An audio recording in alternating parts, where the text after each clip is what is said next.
What was the message that changed your life? I hope that the world turns and that things get better. But what I hope most of all is that you understand what I mean when I tell you that, even though I do not know you, and even though I may never meet you, laugh with you, cry with you, or kiss you, I love you. With all my heart, I love you. You deserve to be treated similarly to how you would treat others. I tend to be incredibly patient, kind, and empathetic towards others, and incredibly critical and harsh to myself, which seems really illogical when someone put like that. Sorry, we are too different, and it's time for us to go our own path. A message from my first ex. We had a long-distance relationship, so it didn't work well. I started working out, hustling more, found a solid job. I couldn't have one because I had to go to my country to see my GF at least every 2 months for a week. The serenity poem/prayer that was done at the beginning and end of every NA meeting I attended. I hated it, but after a while I thought about the message and took it to heart. In a world in which we have so little control, you need to at least have control over yourself. There are things you can change and things you cannot change. You have to know the difference between the two. If it matters and you can do something about it, do it, and if there is nothing you can do about it, let it go. T. February 24th, 2022. Dear son, the war has begun. Stay safe. After this message, I became way more mature than before. I understood that my childhood is over, and it's time to work hard to help my family. Future ain't promised. To thine own self be true. I stopped trying to be what others wanted me to be. It's cancer. When I finally had politics explained in a way where I could appreciate as policies that are for the benefit of wealthy people who don't sell time for a living versus working class people who sell their time for a living, it all started making sense. Forget upper, middle, lower class, and instead just see it as working class or owning class, because that's actually where the discussions and contradictions live.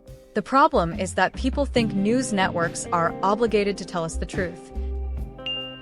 As above, so below. As within, so without. What you give your attention to in your mind and body will be reflected back to you in your world. This saying gave me back my power and agency. Sometimes you have to make your own fun.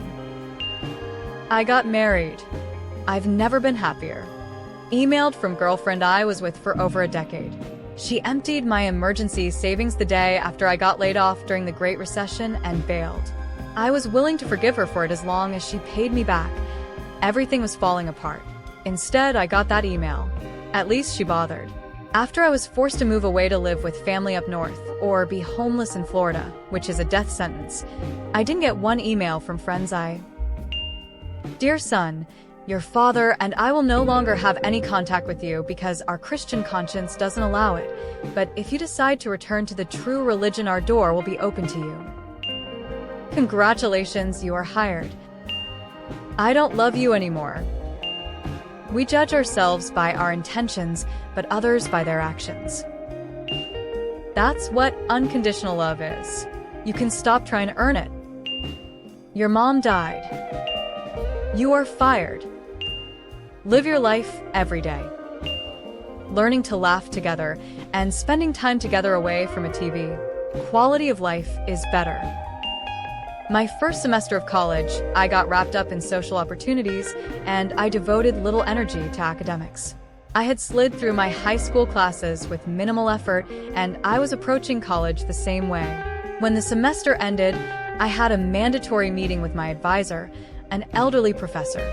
He looked down at my report card, looked up at me, and declared, "You better get your ass in gear." That was just what I needed to hear. Ashamed, I buckled down harder. Raise my grades. Listen, mate, no one cares if you're okay. No one will be there truly when you're down and depressed. Only you can fix yourself. So eat some cement and harden up. Dad, when I fell off my bike and started crying at 9ish faced with tears of joy. You have retinitis pigmentosa and are going to go blind. Now the tax collectors and sinners were all drawing near to hear him. And the Pharisees and the scribes grumbled, saying, "This man receives sinners and eats with them."